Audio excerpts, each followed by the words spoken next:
Irmãos, queridas irmãs, então esse vídeo é de número 18. Nós vamos gravar só mais esse vídeo hoje. Livro Ação e Reação, capítulo 2, comentários do instrutor Druso, né? Então aqui ele continua dizendo a todos ali naquele departamento, ele continua dizendo assim: a viagem do sepulcro, no entanto, ensinou-nos uma lição grande e nova, a de que nos achamos indissoluvelmente ligados às nossas próprias obras. Olha que maravilha!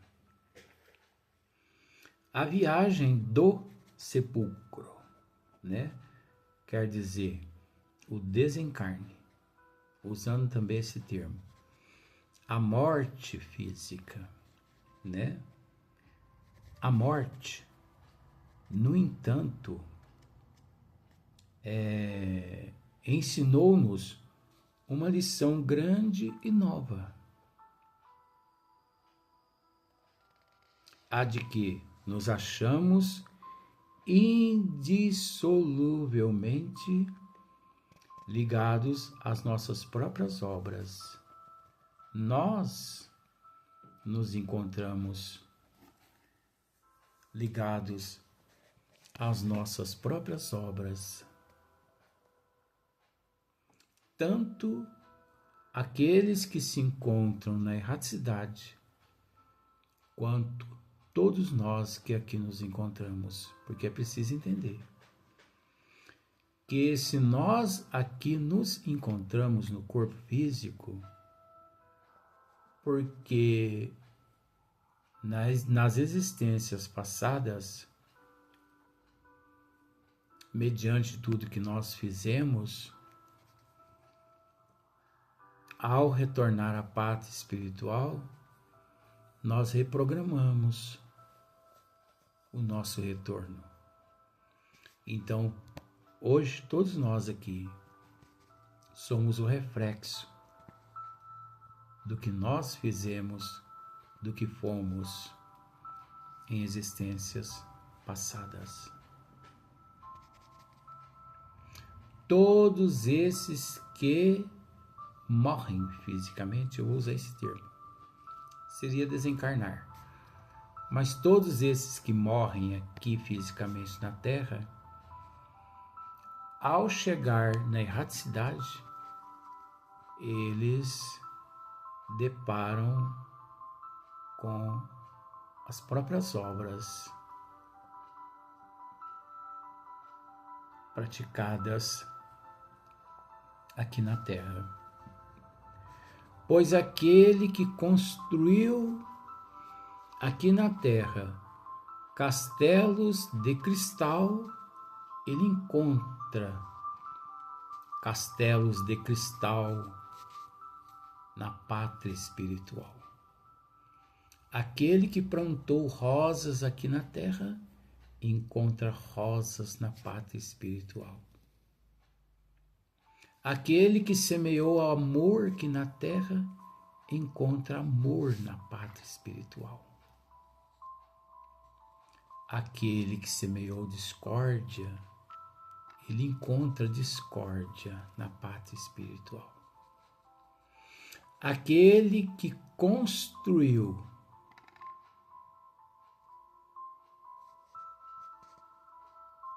uma casa inadequada aqui na Terra, aquele que agiu contrário aos desígnios de Deus, ele vai encontrar a corrupção na pátria espiritual. O suborno, a corrupção. Ele vai se ver conforme foi aqui. Perturbado, lunático. Enfim, nós somos o resultado de nossa obra. Olha só, a de que nos achamos indissoluvelmente ligados às nossas próprias obras. Então, paremos para analisar. O que fizemos até hoje? Desde quando chegamos aqui à Terra, o que fizemos até hoje aqui? Que obras nós praticamos? Que construções edificamos? O que fizemos até hoje? O que estamos fazendo? Precisamos refletir. Porque muitos ignoram. Muitos aqui ignoram. Muitos aqui na Terra vivem como se nada lhe acontecesse.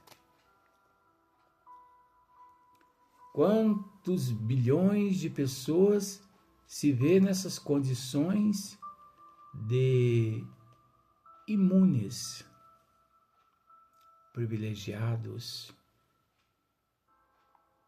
no poder temporário? Enfim, tudo passa. Momentos bons passam, momentos ruins também passam, tudo passa, menos Deus, que é eterno. O resto, tudo passa. Então, Druso continua assim, ó. Nossos atos tecem asas de libertação ou algemas de cativeiro para nossa vitória ou nossa perda. Gente, é muito profundo esse livro. Nossos atos tecem asas de libertação.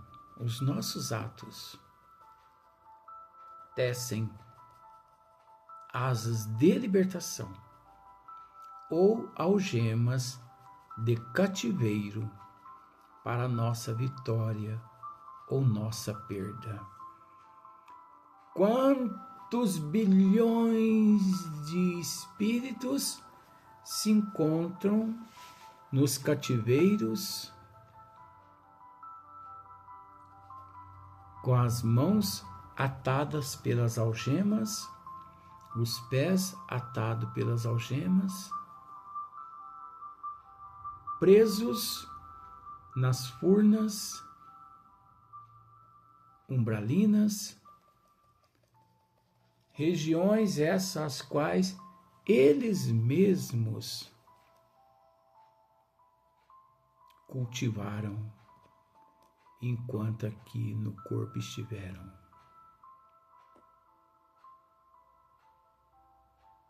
Quantos bilhões?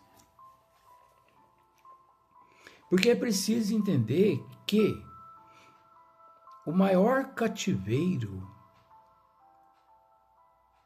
é o da consciência de culpa. Esse é o maior cativeiro. Pois aquele que pratica o mal, mais cedo ou mais tarde, há de se conscientizar-se do mal que praticou. Caso contrário, ele não evolui. Agora, sabendo nós que o progresso se faz ininterrupto, incessante, é óbvio que mais cedo ou mais tarde esse há de se arrepender. Então, nossos atos tecem asas de libertação ou algemas de cativeiro para a nossa vitória ou nossa perda. Quantos atos nobres milhões de pessoas praticam aqui na Terra que tecem asas de libertação, lhes garantindo a libertação da própria consciência do cativeiro de culpa. Você conseguiu entender? Quanto mais eu pratico o amor, quanto mais eu pratico a caridade, quanto mais eu pratico o bem, quanto mais ajo na solidariedade, na benevolência, na indulgência, quanto mais eu me liberto do meu eu cativeiro, que significa consciência de culpa interior. Ninguém se liberta de ninguém, no sentido, ninguém se livra de ninguém. Você já parou para pensar nisso? Você não se livra do teu marido nunca mais no universo. Espera lá. Não vai chutar o coitadinho, não. Você não vai se libertar da tua esposa nunca mais. Espera lá. Calma aí. Você não vai se libertar nunca mais da tua sogra. Ah, agora você pegou pesado. Não peguei pesado, não. É a realidade. Nunca que nós nos livramos daquela pessoa. Nunca que você vai se livrar do teu marido, do teu ex-marido, da tua esposa, da tua sogra, do teu sogro. Nunca que você vai se livrar daquele bandido. Nunca no universo você vai se livrar dele. Por quê?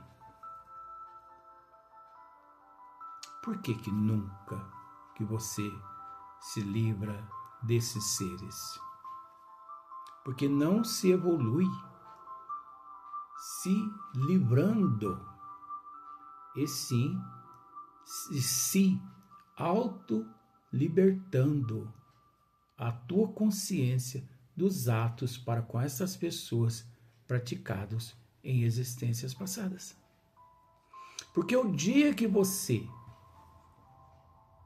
quitar os teus débitos para com o teu esposo, para com a tua esposa, para com a tua sogra, teu sogro, o dia que você quitar os teus débitos para com todos os criminosos do mundo, o dia que você quitar os teus débitos, você não os verão mais como inimigos teus, e sim como teus irmãos em família universal. Você conseguiu entender? Em família universal. Então, você vai querer se livrar do teu esposo, da tua esposa. Como? Se, quando você quitar os teus débitos para com esses, você vai tê-los como irmãos na eternidade, então, nunca que nos livramos de irmãos. Nunca que nos libertamos dos irmãos. Porque irmãos, em processo de evolução, não atrapalha, Nós só achamos que os outros nos atrapalham, nós só achamos que os outros são pessoas difíceis, porque nós que carregamos a inferioridade, o negativismo. Aprendamos a enxergar o outro como sendo nosso irmão. Não olhe para o teu marido como teu marido, porque ele não é teu marido. Não olhe para a tua esposa como tua mulher, porque ela não é a tua mulher. Não olhe para a tua sogra como tua sogra, nem para o teu sogro como o teu sogro, para os bandidos como bandido. Porque eles, por enquanto, são aquilo que somos por dentro. Porque se não fôssemos, obviamente, respeitaríamos uns aos outros. Aceitaríamos todos por igual. Como nosso Senhor Jesus Cristo nos disse: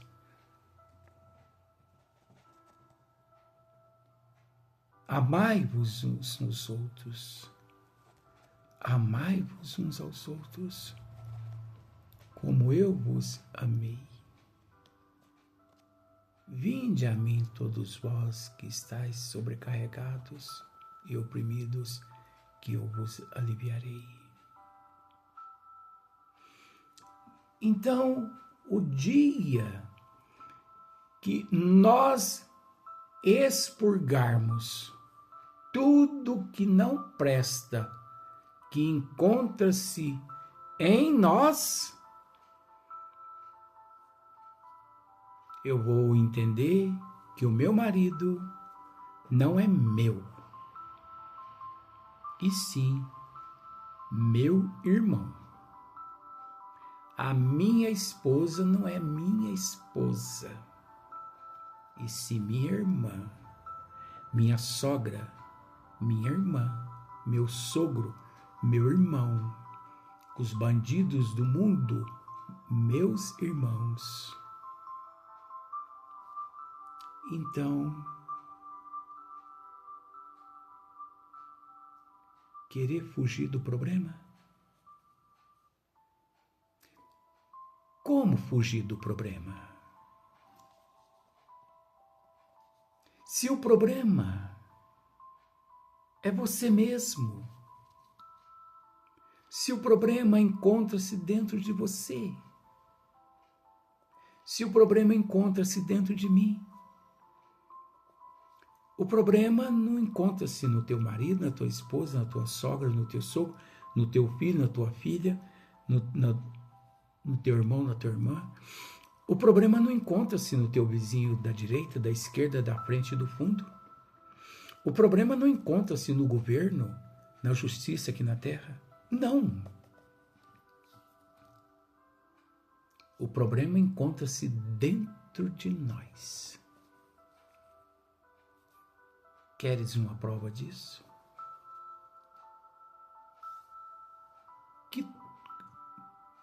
Que todos nós fizemos com o nosso mestre amado, nosso Senhor Jesus Cristo, há 2000 anos atrás. Cuspimos no rosto dele, demos-lhe bofetadas, nós o espancamos, humilhamos ele, xingamos, fomos ingratos para com ele.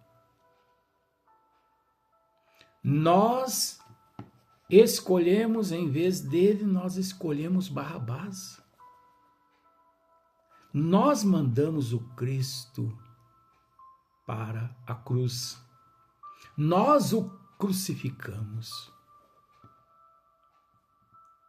E lá no alto da cruz que ele disse: Pai, perdoe-os, eles ainda não sabem o que fazem. Perdoe. Obviamente, Jesus, naquele momento, não pedia a Deus que nos perdoasse. Equivoca-se quem pensa que Jesus pedia a Deus que nos perdoasse. Por que que Jesus não pedia a Deus que nos perdoasse?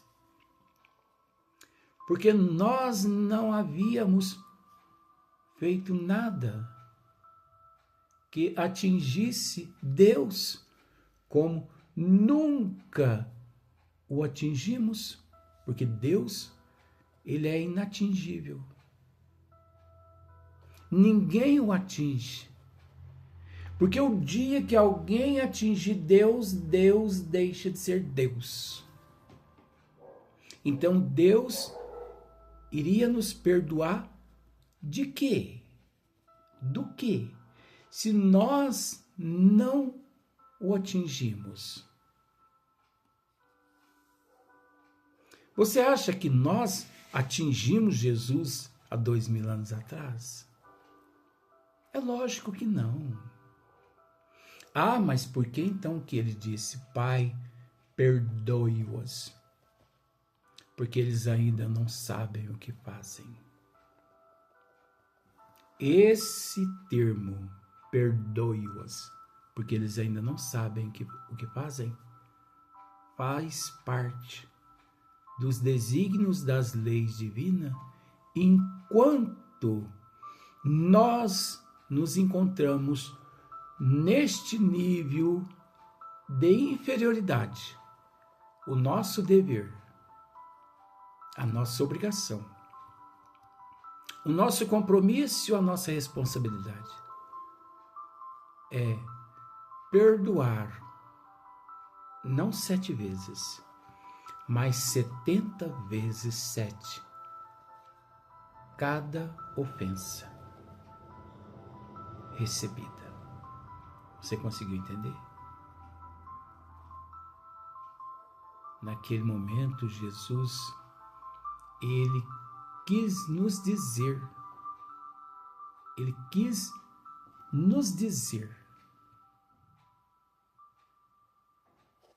e não a Deus, o Pai. Porque o Pai, ele iria nos perdoar do quê? Se Jesus, que é Jesus, nós não o afetamos, não atingimos, nós afetamos nós mesmos através dos nossos atos naquele momento. Nós maculamos nós mesmos agindo conforme nós agimos, apedrejando o Mestre, pregando o Mestre na cruz.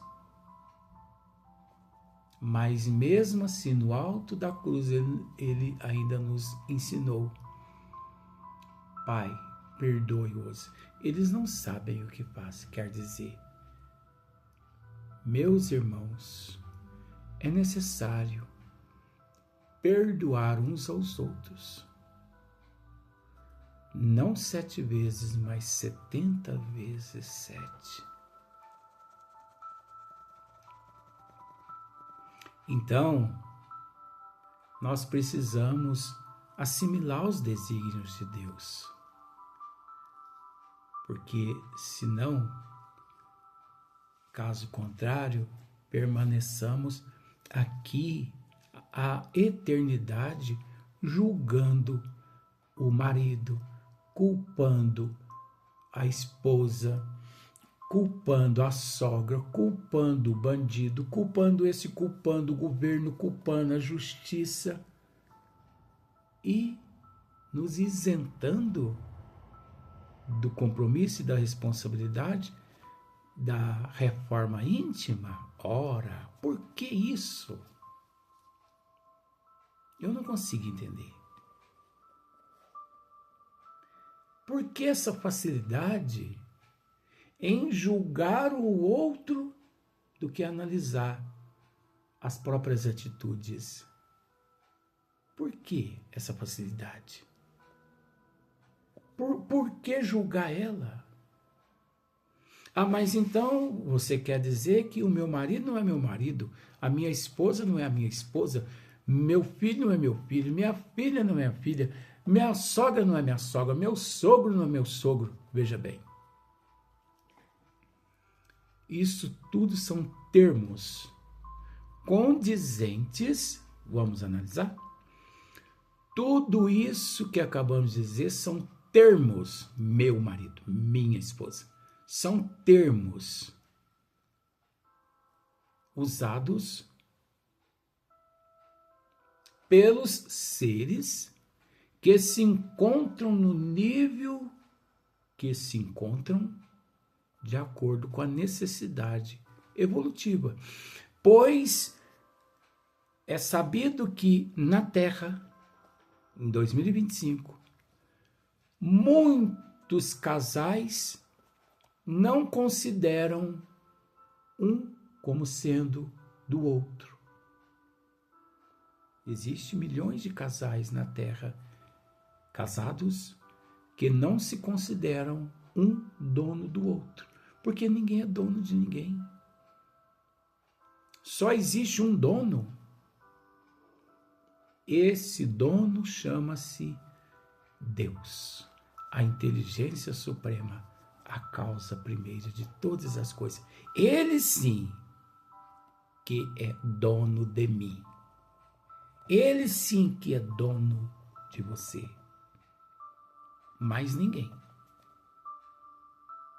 Cada qual nos encontramos de acordo com a necessidade, de acordo com os vínculos de afeto e de desafeto.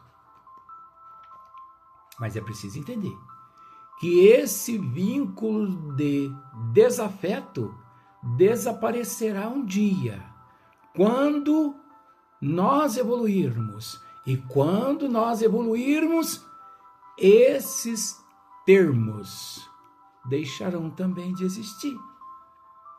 Aí você não considerará mais o teu marido como teu, ela como tua, ele como monstro, ele não. E sim, todos como irmãos. Todos. Todos como irmãos. Até o próximo vídeo.